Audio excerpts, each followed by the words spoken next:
పుష్పరాజ్ అంటే ఫ్లవర్ అనుకుంటివా, wild fire. ఇప్పుడు పాన్ ఇండియా లెవెల్లో ఎవరిని కదిలించినా ఇదే డైలాగ్ వినిపిస్తోంది. పాట్నాలో ఏర్పాటు చేసిన ట్రైలర్ లాంచ్ ఈవెంట్ ఎంత గ్రాండ్ సక్సెస్ అయిందో ప్రత్యేకంగా చెప్పాల్సిన అవసరం లేదు. గాంధీ మైదానం మొత్తం పుష్పరాజ్ అభిమానులతో నిండిపోయింది. దాదాపు 2 లక్షల మంది వరకు హాజరయ్యారని చెప్తున్నారు. ఇసుకేస్తే రాలనంత మంది జనం. ఇండియన్ సినిమాలో ఒక ట్రైలర్ లాంచ్కి ఈ రేంజ్ రెస్పాన్స్ అంటే చిన్న విషయం కాదు అనే చెప్పాలి. పుష్ప ట్రైలర్ అటు యూట్యూబ్లో కూడా సంచలనాలు క్రియేట్ చేస్తోంది. కేవలం 15 గంటల్లోపే 40 మిలియన్ ప్లస్ వ్యూస్ను సొంతం చేసుకుంది. ఒక ట్రైలర్కి ఈ స్థాయి రెస్పాన్స్ రావడం సౌత్లో ఇదే తొలిసారి. ట్రైలర్తోనే పుష్పరాజ్ ఆల్ టైమ్ రికార్డు నమోదు చేశాడు. అసలు ట్రైలర్ సంగతి పక్కన పెట్టండి, ఒక్క ఫ్రేమ్తోనే దేశవ్యాప్తంగా పుష్పరాజ్ గురించి మాట్లాడుకునేలా చేశాడు. ఆ ఫ్రేమ్లో ఒక చితి ఉంది, అది పుష్పరాజ్ది అంటూ కామెంట్స్ వస్తున్నాయి. నిజంగానే పుష్పరాజ్ చనిపోతాడా? పుష్ప 2 సినిమా స్పాన్ ఎంత మేర పెంచేశారో ఈ ట్రైలర్ చూశాక క్లారిటీ వచ్చింది. సుకుమార్ ఏదో గట్టిగానే ప్లాన్ చేస్తున్నాడని ప్రత్యేకంగా చెప్పాల్సిన అవసరం లేదు. పుష్పరాజ్ ఇప్పుడు నేషనల్ కాదు, ఇంటర్నేషనల్ అని అర్థమైపోయింది. అంటే పాన్ ఇండియా సినిమా కాదు, పాన్ వరల్డ్ మూవీగా మారిపోయింది. అలాగే పుష్పరాజ్కి శత్రువులు కూడా ఇంటర్నేషనల్ లెవెల్లో పెరిగిపోయారు. పుష్పరాజ్ అటు జపాన్లో కూడా తన సామ్రాజ్యాన్ని స్థాపించేశాడు. అక్కడ కూడా గట్టిగానే శత్రువులు పుట్టుకొచ్చారు.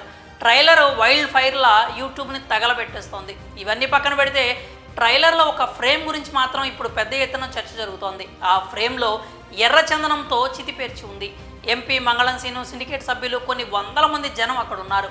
అంతమంది జనం వచ్చారు అంటే ఆ శవం ఎవరిది అయి ఉంటుంది అనే ప్రశ్న అందరి మదిని తొలిచేస్తోంది. ఈ నేపథ్యంలోనే కొన్ని వాదనలు తెరపైకి వస్తున్నాయి. ఆ సీన్లో చనిపోయింది పుష్పరాజ్ అయి ఉంటాడు అని కొందరు కామెంట్స్ చేస్తున్నారు. సినిమాలో ఆ స్థాయి ఎలివేషన్స్ ఇచ్చేంత క్యారెక్టర్ ఇంకెవరికి ఉంటుంది అని ప్రశ్నిస్తున్నారు.